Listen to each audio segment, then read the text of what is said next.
What up, fam? E-First here, and I'm back with another video, and today we are back in the world of Destiny 2.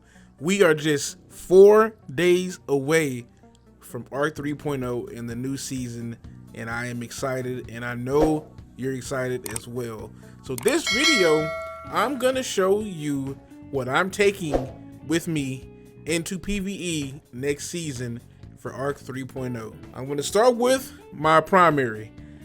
I am an SMG guy. I've been an SMG guy for a while now, as you probably noticed. So for my primary, I'm going to be taking in this Friction Fire, which is going to have Field Prep and Rampage. I just like this archetype because it's just really good. I'm also going to be taking in this one, which is probably I might end up using this one more, to be honest with you. And this is going to be my escape velocity because of this Osmosis, and it's got overflow with accurized rounds. And it's a really, really good submachine gun. Osmosis is a trait, a perk that I don't hear talked about a lot, but it's incredible. I've always loved Osmosis, and with Arc 3.0, being able to just have do as much arc damage as possible, which is going to lead to my build later when it comes to elemental wells, it makes all the sense in the world. So, yeah, we're going to take Escape Velocity. We're going to take Friction Fire. You can't go wrong with Fatebringer. I need a hand cannon at some point. My Offstringer, man, that's probably for PvP most likely. And I can't forget the granddaddy of grenade launchers, Witherhoard. Definitely gonna be bringing in Witherhoard with me. When it comes to the energy slot, this is gonna be my main, most used weapon in energy slot, probably just in general. This Forbearance, let me tell you guys, this is one of my favorite weapons in this game in general. I love this grenade launcher. I'm gonna come back to that because I'm gonna let you know of a little circular build that I'm gonna try with this when it comes to Arc 3.0. I'm also gonna bring in this plug 1 that you see here. It's got Under Pressure, Killing Wind, and Reservoir Burst, so I'm pretty excited about this. I will also be bringing in my stochastic variable for my SMG. Again, you know I'm an SMG guy. I saved this from forever ago, and something just always told me just to not get rid of it, so I kept it. And this one's got Feeding Frenzy and Multi-Kill Clip, so I'm pretty excited about using this one. And finally, I'll have the Arsenic Bite Bow. This Banshee sold this forever ago, and something just told me to buy it, and it's not that special, but it's a good bow, so that's why I'm going to bring this in here, because next season bows are going to be they're going to be used a lot, especially when it comes to in-game content like Grandmasters and Nightfalls and stuff like that, because a lot of the unstoppable, I think bows are going to be, if I'm not mistaken, bows are going to be barrier. So yeah, that's another good reason why I'm going to be bringing Arsenic Bite with me, and it's Arc, so it just makes all the sense in the world. As you see here, I was going to mention this shotgun. It is solar, but being that it has elemental capacitor, which increases my handling. As you see down here, 100 handling. This is mainly going to be for PvP, but that's why I crafted this gun with elemental capacitor, because that handling is stupid. Finally, it's coming down to my power weapons. As you see here, Storm Chaser, Rapid Hit Firing Line. I also have one with Vorpal, so I'm going to keep that on standby.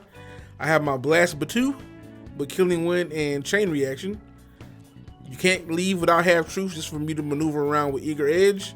I also have this Hero of Ages, and the reason I have it is because, again, Unrelenting and Chain Reaction. It's an awesome sword, and I'm definitely bringing that with me.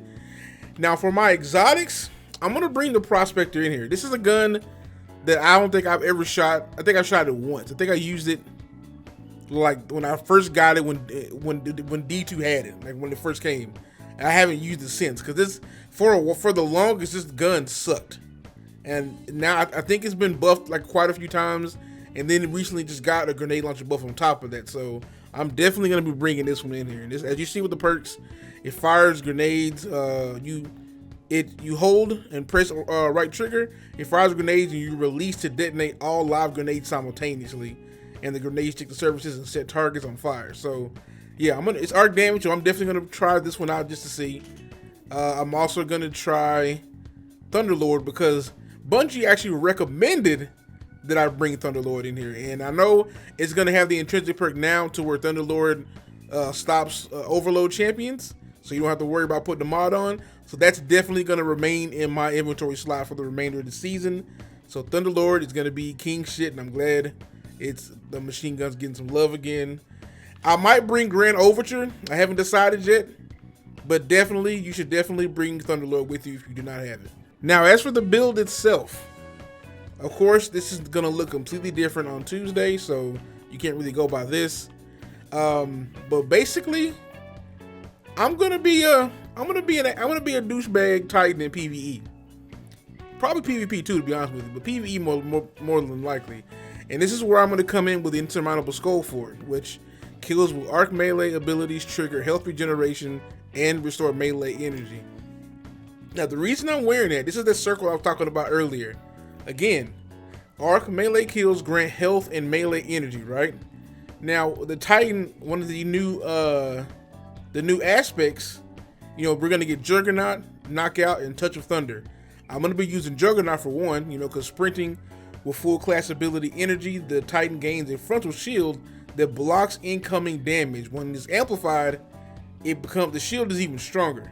All right, and also with Knockout, melee kills trigger health regeneration. I'm not sure if these two stack in terms of health regeneration. We'll find out. So, but I'm gonna try it. And also, with the Knockout, it makes the Titan amplified, and this is a real important part. Now, when you're amplified, you come down, and there is new fragments. This is one of the fragments that's gonna tie into this whole thing. Spark of Beacons. When the player is amplified, arc special weapon kills create a blinding explosion. Now, let me set you up with this picture. Number one, I run around, melee some shield or shoulder charge. A, I get my health back. B, I get my melee energy back. And C, I'm amplified because of Knockout. Now, with Spark of Beacon, since I'm amplified, it's going to make my special weapon kills create a blinding explosion. Now, when you circle around, you got Forbearance. I'm going to be obliterating crowds of enemies while amplified using Forbearance, blinding everything. Everything. It's all a big circle of a build, and I am so excited to try this out because I want to see how everything's going to play out. I want to see how these new aspects are. I want to see how these new fragments are, and I'm extremely excited to see what happens with Arc 3.0. And yeah, man, some other honorable mentions that I haven't talked about yet. Risk Runner, that just goes without saying, especially with the Catalyst, is going to be insanely stupid. It's going to be really good. It's going to be overpowered as everybody's pretty much expecting it to be.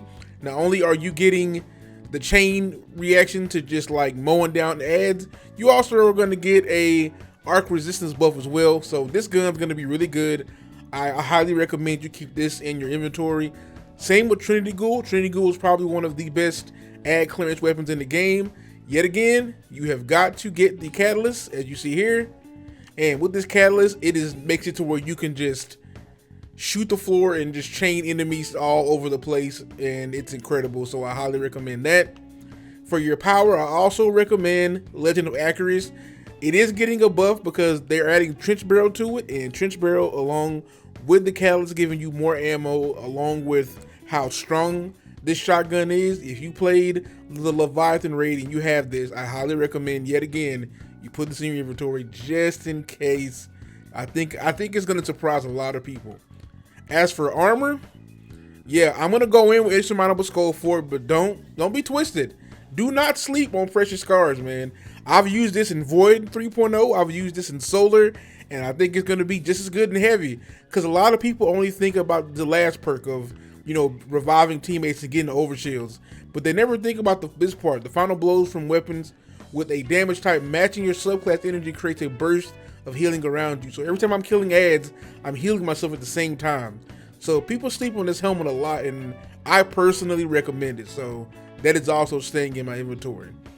This goes without saying, Syntheseps, you know, when I want to use Thunder Crash in PvP, most likely I'll turn that on. I mean, I'll equip it, you know what I mean. This is clearly gonna be the top tier in terms of damage for bosses. So yeah, definitely keep this. I personally think overall though, Heart of Emos Light is gonna be the best overall exotic to use I used it in in Solo 3.0. I also used it in Void and even in Stasis. Like, it's one of the best overall exotics in the game, I think, personally. But like I said, when it comes to heavy boss damage, you are gonna want to throw on the Curious of the Fallen Star because, you know, Thunder Crash. And finally, good old Doom Marchers is very, very definitely a must. Does that sentence make sense? If it doesn't, oh well. It's definitely a must. I promise you, Doom Marchers is gonna be great for movement. And yeah, man, just think you can even chain lightning with that too. So definitely have Doom Marchers equipped as well. This is just a slight build. Like, it's hard to really make a full build because we don't know what the other fragments are. We don't know how everything's gonna work when it comes to Amplified and Jolt, which I think Jolt is basically like it's like a debuff, kind of like how with Void you have Volatile. So I think it's the same thing. I'm not 100% sure. I could be wrong about that, but yeah, that's gonna be my overall build of what I'm taking into the first day of Arc 3.0 on Tuesday. I am excited. My Titan is excited. Guys, we just got 4 days left. All right, 4 days. And we get to become electric douchebag boys with shields and... Oh, how can I forget? The thruster. Your boy is going to be thrusting around corners. I just want y'all to look, man. Your boy's excited if you can't tell. And I hope you guys are too. With that being said, I hope you enjoyed the video. Make sure you hit that comment section down below and tell me how excited you are about Arc 3.0 in the new season. Also hit that like button that supports the channel and subscribe to the channel for more content. I rock with every single one of y'all. Everybody who has recently been subscribing to my channel, I appreciate you. If you watch my videos, I appreciate you. If you like my videos, I appreciate you. If you dislike them, I appreciate you. Just know your boy appreciates you for checking out the channel. That being said, guys, get ready to be electric douchebag boys. I'm out.